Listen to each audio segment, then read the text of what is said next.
Shalom, salam sejahtera. Patepangkeun nami abdi Sayang Janet dari kelas 8A. Wilujeng enjing sadayana Bapak Ibu guru anu kusim abdi dipika-nyaa langkung ti payun mangga urang sanggakeun puji sinareng syukur ka Gusti Yesus nu parantos masihan waktos ka urang sadayana dugi ka tiasa patepang raray dina ieu acara. Puji Tuhan abdi tiasa kepel di ieu tempat dina kaayaan sehat. Para hadirin anu kuring-kuring dipihormat, dina ieu waktos abdi bade ngadumikeun kumaha pentingna hirup sehat kanggo urang sadayana. Urang sadayana kedah atawa wajib ngajaga lingkungan sareng awak sorangan sangkan dijauhkeun tina sagala panyakit.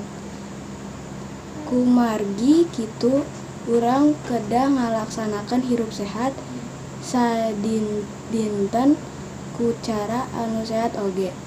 Sapertos meresihan awak atawa ibak, meresihan kuku, nyikat waos anu rutin.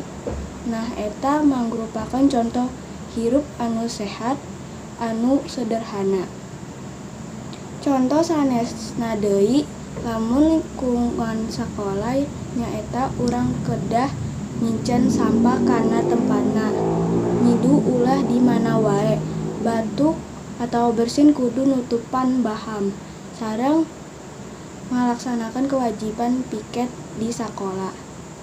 Sabab bersih teh mangrupakan sebagian tina iman.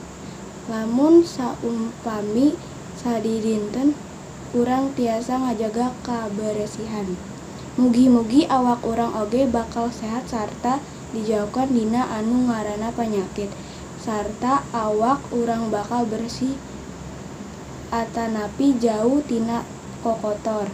Sareng lingkungan di sabudeuran urang kedah mika cinta kana kabersihan sangkan hate urang oge jadi bersih. Hadirin sadayana, cekap sakitu nu kapihatur biantara singket ti sim abdi.